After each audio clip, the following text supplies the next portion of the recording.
will give us similar information in reference to their background, education, and some of their experiences, and then we'll go through the first 6 minutes dealing with that information, and then we'll start off section 2 after this. All right. Well, I'm Pastor KWalker. Very briefly, born and raised right here in Nashville, Tennessee, native Nashvilleian. Attended the public school system here to a certain point. Had some studies at Tennessee State University. Became drug addicted at an early age. Was also in the United States Navy for a period of time. Just overall bad guy in my earlier years of my life, but God touched my life back in 1986, on August 24th, 1986, called me into ministry, transformed my life, and I've just been out here advocating on behalf of those who are incarcerated, those who are homeless, those who are drug addicted, you know, those who are the downtrodden in society, and that brings me to your show today to discuss that in a little bit greater detail. Very good. Reverend Alexander. Good morning. Yes, my name is JAlexander, and my background is in law and theology, so I'm a lawyer and a minister, so it's double trouble. I served as a head chaplain at a men's maximum security prison here in Tennessee. I was there for 5 years, and I now direct No Exceptions Prison Collective, and that's a collaborative effort between insiders, prisoners, the family members who love them, clergy, attorneys, politicians, educators, all working to bring some sense of true justice to the criminal justice system in the state, and that's through sentencing reform and internal conditions of prisons and that sort of thing. And it's good to be here again. Very good. Excuse me, and thank you. Ms. Murphy, let's have your background, education, and et cetera, and when you give that, make some statements in reference to the program that you're talking about. Okay. My name is Theda Murphy. I have lived here in Nashville since 1994. I graduated from Fisk University with a master's in psychology, and I have been working as a counselor in various community health agencies here in Nashville for about 20 years now. I am here to talk about community oversight of the police department. I've been involved from the beginning with the Jacques Clemens family since he was murdered by Officer Joshua Lippert in February, and we have been advocating for police oversight since then. And anything else in reference to that while we're on this end, because we'll go back up and then we'll end this segment for the day. There is a bill before the City Council that is proposing a community oversight board for the police department. And we are needing for the community to get behind that, because the police department and the Fraternal Order of Police are really fighting against it at every step. So we need a real grassroots effort to get behind that and get it through. And you think that that's possible to do that? If the people come together, yes. Yes, even though the Fraternal Order of Police, the chief police, the mayor, have not come in support of this, this is something that the people want and the people need. So this is something that the people have to make their leaders answer to them about. Do you find that you're receiving support in the community in reference, Absolutely. reference to this problem? People are afraid of the police department. There have been 700 complaints against the police department. They average about 700 complaints a year. Most of those complaints are found in favor of the police department. You can look at the record of the officer who killed Jacques Clemens. He had 8 suspensions over 5 years and was not fired. And since the police department usually does not punish officers, the fact that they actually suspended him shows you how serious those offenses were. He's still working for the police department, even though he has now murdered someone. And so this committee that you were working with is a very, very important committee. And so what we'll do, we'll get ready for our first commercial break, and then when we come back, we'll start at Reverend Alexander and have her give us some information in reference to the institution in Nashville here, and then we'll be able to go into this second segment of the show. And we'll be back with our audience following this very, very short commercial break.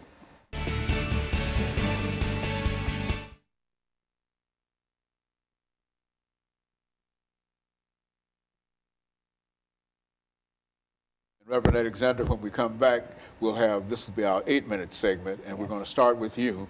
And we want you to take as much of that 8-minute segment as you wish to take, because after you get through with saying what you're going to say, we want you to close us out on that 8-minute segment. Okay. So I think what I'm going to do in my 8 minutes, okay, I'll reference, you know, the importance of oversight, whether it's in the prison system or police, but then I want to kick it back to Theda, because I think it would be helpful if she explained community oversight and what that is, and then, you know, what they're hiding, and then maybe back to you hear Ms. Murphy Walker. what she would like for you to explain. Yes. Yeah. Okay. And so I'll when we ask come, her. No, You got it. Okay. I'm gonna have you. Okay. To give us about 4 or 5 minutes of whatever you want to give us. Okay. And then we want you to wrap that off. Okay. And then when we come back for the final segment, we're going to start with her. That's going to give her 4 or 5 minutes, you 4 or 5 minutes, and then we'll be able to wrap it all up. And this is our second segment coming up, or did we just complete our second segment? This second one's coming up. Coming up, okay.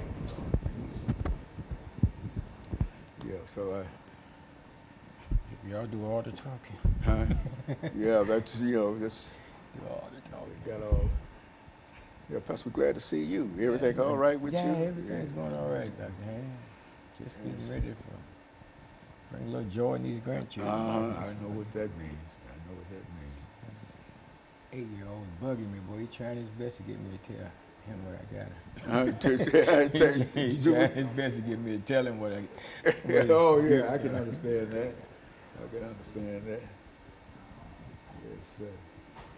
And so this is the second segment coming up. The second this is the 8-minute segment. Yes, sir.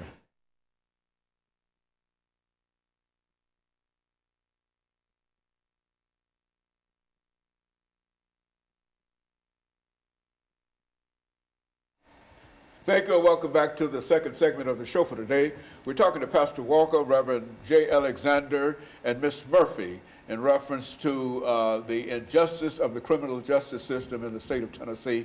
And I think, Reverend Alexander, we promised during our last segment that we would give you an opportunity to talk about the state prison system or whatever information you want to bring to us this morning in reference to the injustice dealing with the criminal justice system in the state of Tennessee. And Pastor Walker will close us out of this segment for today. So take your time and give us that kind of information.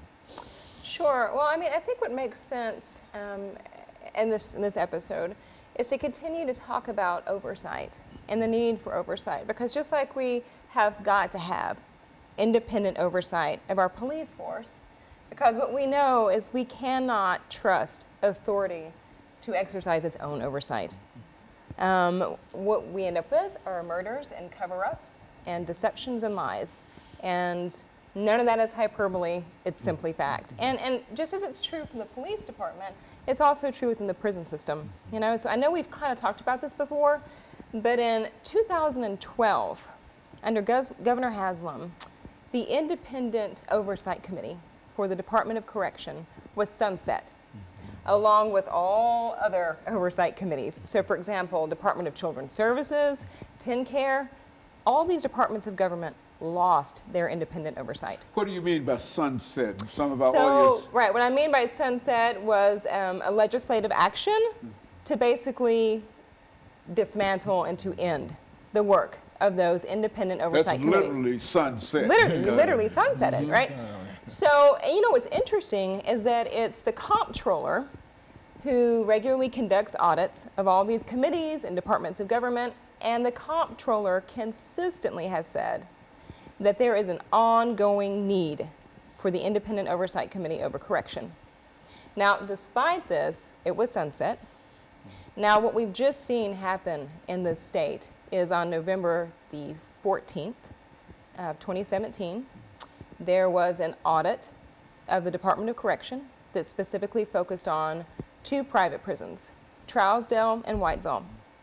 That audit absolutely tore apart those private prisons and by extension, the Department of Correction. What we saw with the Government Ops Committee that heard the audit results is that we saw a bipartisan, a coming together in a bipartisan way to hold the Department of Correction accountable and this bipartisan committee reached the result that TDOC had absolutely failed.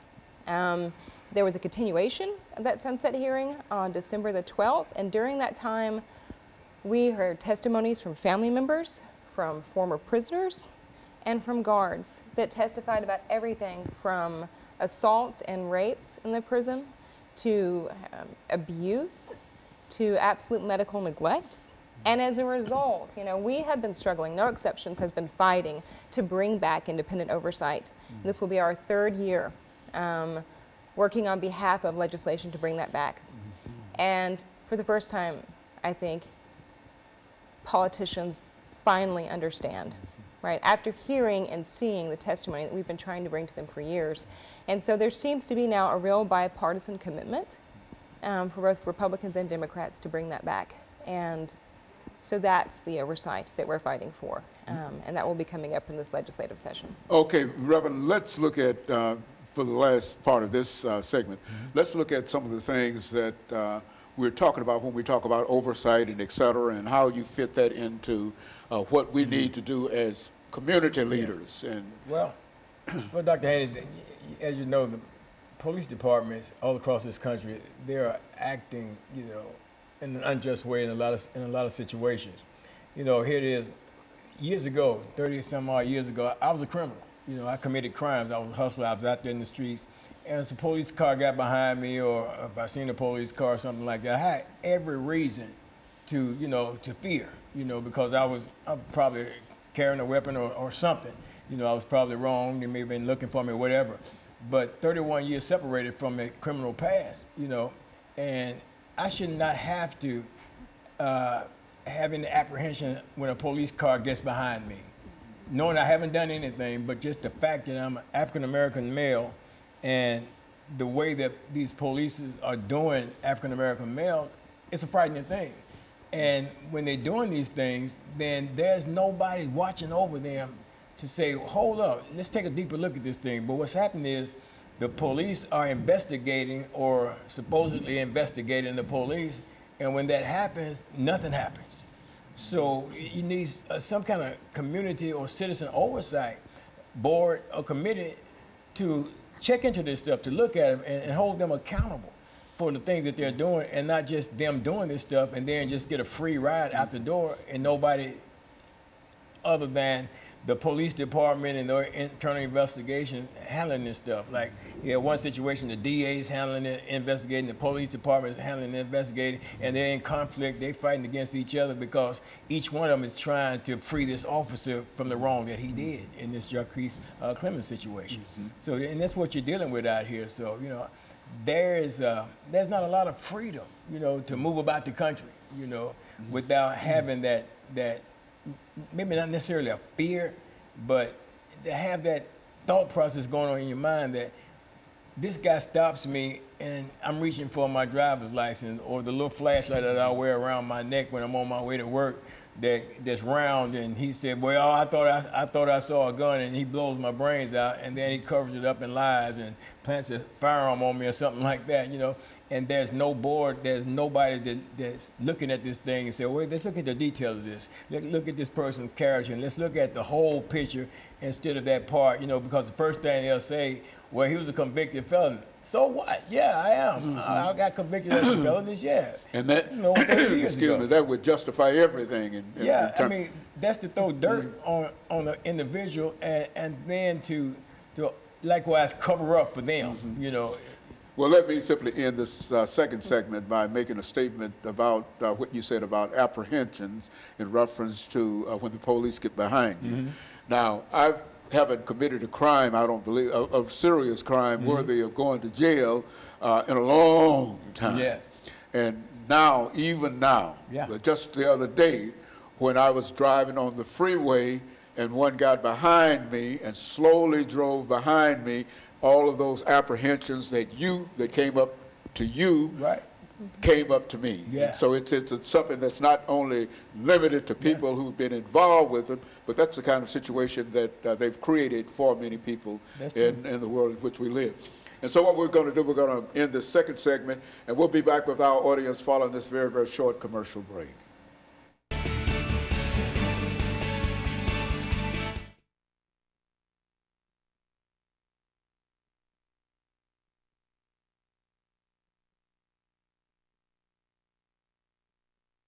It's mine, 'cause I thought, if that's that tablet, I thought I cut it off. I think. What's going on? What's going on? And so we've got this final segment, right? Okay, and so we'll start with you again, Ms. Murphy, and then we'll take about 3 minutes, and then Reverend Alexander take about 3 minutes, and we'll let Pastor Walker close us out with the last minute reference to that. And so think of anything, think of anything you want to say that talks about the injustice of the criminal justice system, and I think we'll be able to get out of this segment altogether. And I'm going to see if I can find me a cough drop at the end of this. Oh, I appreciate that. Yeah, I really need that. You stick them in your pocket. Yeah, good. I appreciate that. And I needed. I hated to call upon that. You know, I didn't want to. Let them know what that. Let them know what that oversight board is. What it's all about. Detail. Get some people involved. Right, exactly. Right.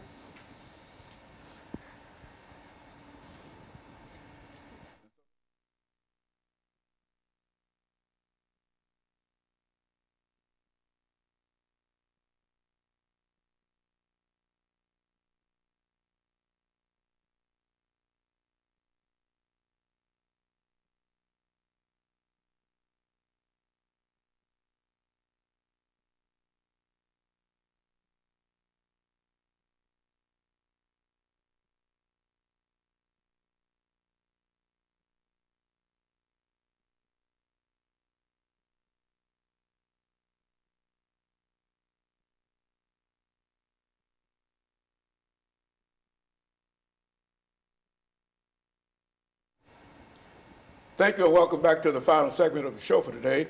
Excuse me.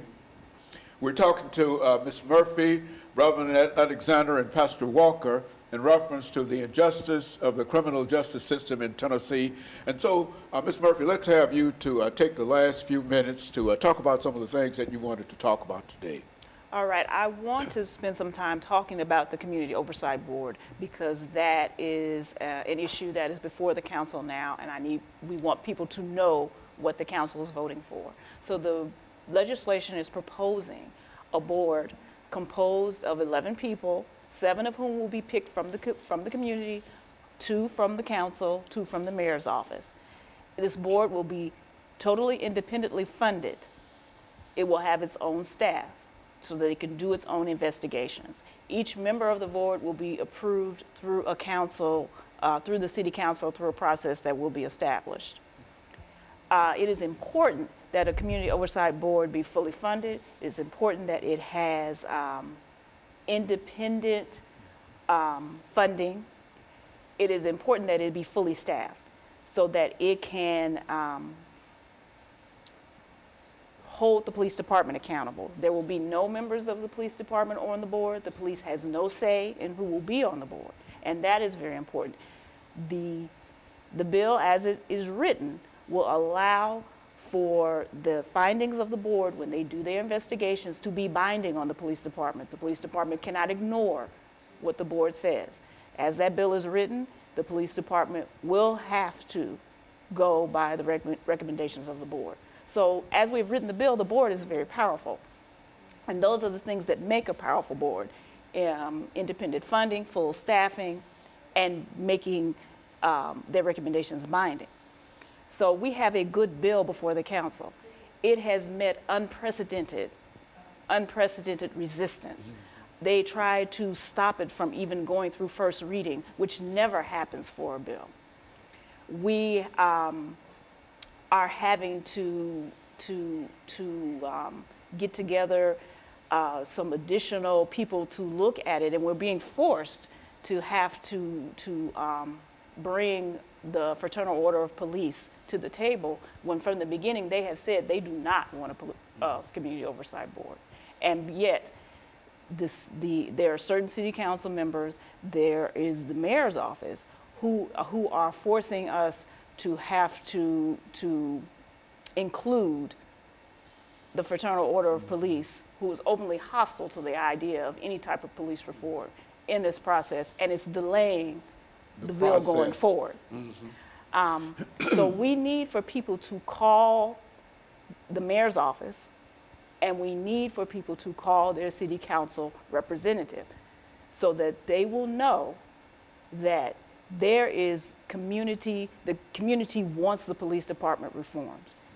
No one knows what police department policies are. When things happen, it seems like they make up things on the fly. We don't know what they do with people. We just found out that Joshua Lippard is out at the police academy. Now, there was just a new class of police officers that graduated this week. Did he teach them de-escalation techniques? Why is he out there at the academy teaching officers? But we don't know what the policies are. And the chief and the powers that be at the police department do not want people to know what the policies are. And there is more, it's time for a change. It is past time for a change.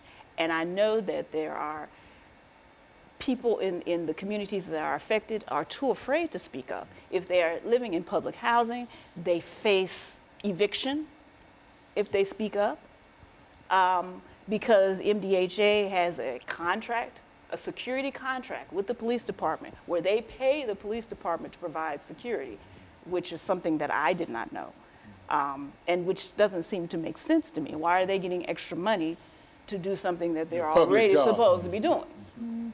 So all of these things need to come out of the light. The police department needs reform all the way through. Their policies need to be made public, and they really do need community oversight. And we need to have the public pushing their council and the mayor to support this. Very good. And Ms. Alexander, let's continue with you. Well, I mean, I think that Theta's points are exactly what everyone should know. And that is, the need for oversight. Anytime you have a department of government, a government agency, that wants the public to remain ignorant about its policies and its decision-making processes, that is an absolute guarantee that abuses are taking place in those departments. Now, if you consider that those departments are departments that have absolute control over the life and death of citizens. So, for example, the police department. For example, the prison system. Both of these government agencies have the power of life and death, and they have power directly over human bodies, over the bodies of citizens.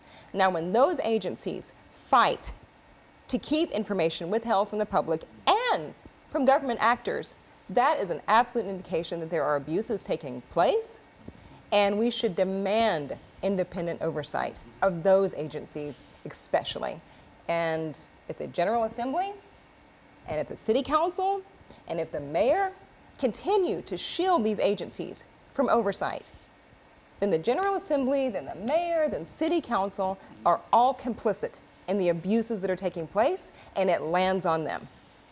There has to be a constitutional right to have oversight in these facilities. Is that what we're saying? Well, there are certainly constitutional rights that are being violated. Right? Absolutely. There are legal rights to have your your person protected in these agencies, protected against abuses. And oversight committees are generally the way in which that is done. Oversight committees, yes, are the common sense, obvious way, the first step, anyway, in addressing the abuses which are running rampant in our police departments and our prisons. And of course, Reverend, I guess the only way we can start it is to start it. Is that what should we do in reference to that? You know, Dr. Haney, where there is no expectation, there's no accountability. You know, and you know, the accountability. There's no accountability in TDOC. There's no accountability to anyone in the Metropolitan Nashville Police Department. But the community oversight board will bring that expectation to the table so that there can be some accountability, because there's, you know, expecting them to do the right thing in the performance of their job, and when they're supervising, to say, people that are incarcerated and stuff like that. But when there's not a group of people that's out there saying we're expecting this to happen, then they can just basically rule and reign freely and without any having to be accountable to anybody. In other words, they just do whatever they want to do. And there's nobody to say, hey, this is not right, this is not right, this is wrong, this needs to be done a different way, or this should be done better, or something like that. And if nobody's expecting them to act right, or to be transparent, or to be fair in their dealing, or to have a proper investigation when something related to one of their officers go down, then they're going to continue to do that, and they're going to continue to not be accountable. So this oversight board is coming to the table saying, this is what we expect from you all, because, we expect you to protect and serve, not hunt down and kill. Mm-hmm. In other words, no matter what a situation might be, an individual incarcerated has rights that has to be protected. Absolutely. And if they're not protected by the institution itself, then this kind of organization should exist. That's right, because Dr. Haney, when I was incarcerated in the state prison system, I was still a human being. So I still had some human rights, And not only did I have human rights, but I still had some legal rights. But because there was no oversight board, then they could do whatever they wanted to in terms of my rights. They could violate my civil rights, they could violate my rights as a human being, they could violate my legal rights and everything like that.